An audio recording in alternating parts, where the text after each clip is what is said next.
Let's be honest. You've got goals, ambitions, ideas that keep you up at night. You want to start, but you don't. You wait for motivation. You plan. You overthink. And another day passes. Why is starting so damn hard? The truth is, starting isn't about laziness or discipline. It's about a system inside your brain that's built to protect you, not to move you forward. Today, I'll show you how to break that system, how to start anything through the quiet power of microhabits, and how one small action can completely change who you believe you are. Your brain evolved to keep you alive, not to make you successful. When you start something new, a business, a habit, a skill, your brain triggers the same circuitry as fear and threat detection. From an evolutionary standpoint, uncertainty meant danger. The primitive part of your brain, the amygdala, doesn't know the difference between a tiger and a blank page. It senses risk, and risk equals fear. That's why your mind creates perfect excuses. I'll start when I'm ready. I just need a better plan. I don't have time. But these aren't reasons. They're defense mechanisms. Psychologists call it psychological homeostasis, your brain's obsession with staying comfortable and familiar. So, the real problem isn't that you're undisciplined. It's that your nervous system mistakes growth for danger. Here's the brutal truth. Not starting is more dangerous than failing. Every time you delay action, you reinforce an identity, the identity of someone who doesn't start. An identity compounds. The longer you stay stuck, the harder it becomes to believe change is even possible. You don't just lose time. You lose trust in yourself. That's the quiet pain most people live with. They look successful on paper, but deep down, they've stopped believing in their own execution. And the cost isn't just wasted time.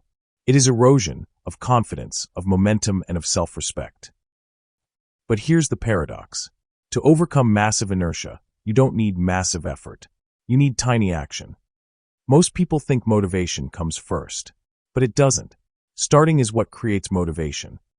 The key is to lower the activation energy, the psychological cost of beginning. That's where microhabits come in. A microhabit is so small, it's impossible to fail. Want to start running? Don't aim for a 5K. Just put your shoes on. Want to read every day? Open the book. Read one page. Want to start a business? Write one sentence about your idea. Because once you start, momentum takes over. Neuroscientists call it the Ovsiankina effect. Once a task begins, your brain wants to finish it. Tiny actions bypass fear. They tell your nervous system, this is safe.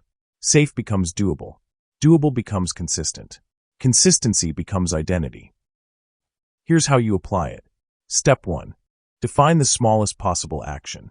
Ask yourself, what's the version of this task I could do even if I felt exhausted or unmotivated? If it feels too small, you're on the right track. Step 2. Anchor it to an existing habit. Habits stick when connected to something you already do. After I make my morning coffee, I open my notebook and write one sentence. After I brush my teeth, I stretch for 30 seconds. Step 3. Focus on identity, not outcomes.